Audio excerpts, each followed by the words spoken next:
법대로 내 맘대로 박찬계 법무사입니다. 제 영상이 유익하시다면 구독과 좋아요 부탁드립니다. 오늘 제목은 부동산 3법 임대차 3법입니다. 언론에서 부동산 3법과 임대차 3법을 보도합니다. 부동산 3법과 임대차 3법은 구분됩니다. 부동산 3법은 종합부동산세법, 소득세법, 법인세법입니다. 임대차 3법은 주택임대차보호법 규정 중 두 개의 규정, 즉 계약갱신 청구권과 전월세 상한제이고 부동산 거래 신고 등에 관한 법률 중 전월세 신고제를 말합니다. 주택임대차보호법 중에서 세입자 보호를 위한 계약갱신 청구권과 전월세 상한제가 핵심입니다. 이 제도는 2020년 7월 31일부터 시행됐습니다. 그런데 소급 적용됩니다. 부동산 3법의 주요 개정 내용은 이렇습니다. 지방세인 취득세의 분양권과 입주권, 주거용 오피스텔도 주택수에 합산됩니다. 주택수에 포함되는 분양권, 입주권, 주거용 오피스텔은 법 시행 이후 취득한 때부터 적용됩니다. 비조정지역에서는 2주택까지는 중과하지 않고 3주택부터 적용됩니다. 3주택의 경우 취득세가 8%, 4주택은 12%, 조정 대상 지역에서는 2주택은 8%, 3주택은 12%입니다. 2020년 7월 10일 이전에 매매계약을 체결했다면 계약서에 있는 잔금일까지 종전세율을 적용합니다. 2020년 7월 11일 이후에 계약하였더라도 개정된 법률의 시행일 전에 잔금을 치르는 경우에는 현행 취득세율을 적용합니다. 특히 조정 대상 지역에서 3억원 이상 주택을 증여하는 경우 세율이 현행 3.5%에서 최대 12%까지 올랐습니다. 고급주택과 별장에 대한 취득세율은 최대 20%까지 올랐습니다. 그러나 멸실 예정 주택과 농어촌 주택, 지방의 소형 저가주택은 다주택자 취득 중과 주택수 산정 대상에서 배제합니다. 양도소득세 대상 주택수를 계산할 때 분양권도 포함되고 이 법이 시행되는 2021년 1월 1일 이후 새로 취득하는 분양권부터 적용됩니다. 임대차 3법의 주요 내용은 이렇습니다. 계약갱신 청구권은 세입자에게 1회에 한하여 계약갱신 요구권을 보장해 현행 2년에서 4년으로 계약 연장을 보장받도록 하되 주택의 집주인이나 직계존비속이 실거주할 경우 등에는 계약갱신 청구가 거부될 수 있습니다. 전월세 상한제는 임대료 상승폭을 직전 계약 임대료의 5% 내로 하되 지자체가 조례로 상한을 정할 수 있도록 했고 이러한 계약갱신 청구권과 전월세 상한제는 개정법 시행일 전에 체결된 기존 임대차 계약에도 소급 적용됨을 다시 한번 강조합니다. 전월세 신고제는 2021년 6월 1일부터 시행됩니다. 특이사항은 매매계약과는 달리 전월세 계약을 중개한 공인중개사가 거래 신고할 의무를 부담하는 것이 아니라 계약 당사자가 신고 의무를 집니다. 전월세 신고를 하면서 임대차 계약서를 제출하면 확정일자가 자동 부여됩니다. 세입자가 전입신고를 하면 전월세 신고도 한 것으로 간주됩니다. 부동산 시장이 아우성입니다. 부동산 대책이 마구 쏟아집니다. 이재명 경기도지사는 4급 이상 공무원, 공공기관 본부장급 이상 간부는 2020년 연말까지 1주택만 가지고 나머지는 처분하라.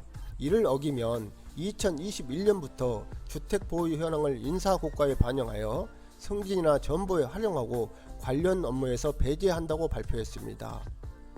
경기도 4급 이상 공직자 332명 중 다주택자는 94명으로 28.3%를 차지한다네요. 뉴스타파의 보도에 따르면 입법, 사법, 행정부처 등의 고위공직자 3명 중 1명은 주택을 2채 이상 보유하고 있습니다.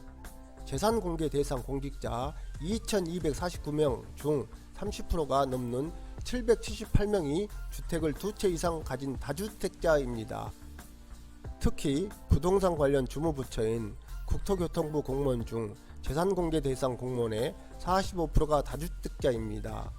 국토부 재산공개 대상 공무원은 29명인데 이 중 13명이 다주택자라는 것입니다. 국가공무원 복무규정 제25조는 영리업무 금지라는 제하에 공무원은 다음 각호의 어느 하나에 해당한 업무에 종사함으로써 공무원의 직무 능력을 떨어뜨리거나 공무에 대하여 부당한 영향을 끼치거나 국가의 이익과 상반되는 이익을 취득하거나 정부에 불명예스러운 영향을 끼칠 우려가 있는 경우에는 그 업무에 종사할 수 없다고 규정하고 있습니다. 여기에서의 다음 각호는 이 영상 제작 취지상 생략합니다. 이 규정을 교묘히 회피하여 배우자를 사업자로 내세우거나 명의신탁, 차명 등을 통해 영리행위를 한 공무원이 징계나 처벌받은 사례가 있습니다. 이런 공무원이 간혹 발각되어 징계나 처벌받기는 한다는 것입니다. 그런데 공무원 등 공직자가 재테크에서 부자 됐다고 하여 징계나 처벌되지는 않습니다. 주택을 2채 이상 가져도 전혀 문제될 것이 없습니다. 오히려 재테크 능력이 뛰어났다고 부러움의 대상이 되기조차 합니다. 사유재산제가 인정되는 민주주의에서 재테크에는 정글의 법칙이 있을 뿐입니다. 많이 아는 자, 정보를 취득한 자가 재테크에서 유리할 수밖에 없습니다. 그런데 공무원 등 공직자는 이러한 정글 법칙을 따라서는 안됩니다. 공직자의 범위를 좁혀 국민 전체에 대한 봉사자이며 국민에 대하여 책임을 지는 공무원은 그래서는 안됩니다.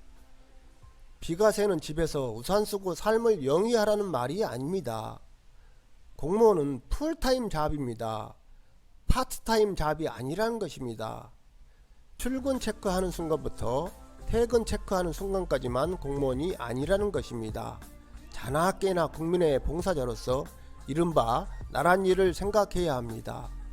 그런 공무원이 어느 시간에 재테크할 여력이 있냐입니다. 재력갖춘 공무원에게 어떻게 부를 축적했냐고 물으면 이렇게 말합니다.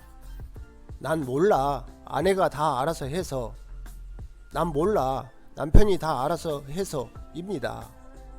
아무개 공무원이 자신의 봉급만으로는 축적할 수 없다고 보이는 부를 쌓았다면 형법상 배임죄의 성립 여부를 들여다봐야 합니다. 형법 제355조 제2항은 타인의 사물을 처리한 자가 그 임무에 위배하는 행위로서 재산상의 이익을 취득하거나 제3자로 하여금 이를 취득하게 하여 본인에게 손해를 가한 때는 5년 이하의 징역 또는 1,500만원 이하의 벌금에 처한다고 규정하고 있습니다. 업무상 배임의 경우에는 10년 이하의 징역 또는 3천만원 이하의 벌금에 처해집니다. 공무원은 타인의 사물을 처리하는 자입니다.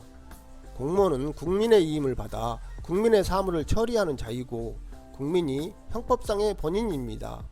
자신의 봉급만으로 축적할 수 없는 부를 쌓았다면 형법상 배임죄로 의유를 할 수도 있다는 것입니다. 행정학 이론 중에 공무원에게 주는 봉급 수준을 문화생활급도 최저생활급도 아닌 건강과 품위를 유지할 수 있는 수준급이라는 것이 있습니다. 공무원 월급 뻔한데 어떻게 저리 빚가 번쩍하나 라고 의문합니다. 고위직으로 갈수록 더합니다. 무슨 대기업 임원으로 퇴직한 사람 저리 가라 할 정도로 화려한 삶이고 재산이 넘쳐납니다. 자녀들 교육시키고 생활하는데 공무원 봉급으로는 빠듯한데 어떻게 그 많은 부를 축적했는지 의문입니다. 저의 삶의 경험이기도 하기 때문에 말하는 것입니다. 부부 둘 다 공무원이었고 지금은 한 사람은 상당한 직위의 공무원입니다. 게다가 저는 전문직 종사자인데도 생활은 늘 빠듯합니다. 집 2채 살 여력이 없습니다. 짠돌이 생활하는데 그들은 무슨 능력으로 그 많은 재산을 축적했는지 가늠이 안됩니다. 두드러지는 재산을 가진 공무원과 공직자의 부의 축적 과정을 면밀히 들여다봐야 합니다. 오늘은 여기까지입니다. 감사합니다.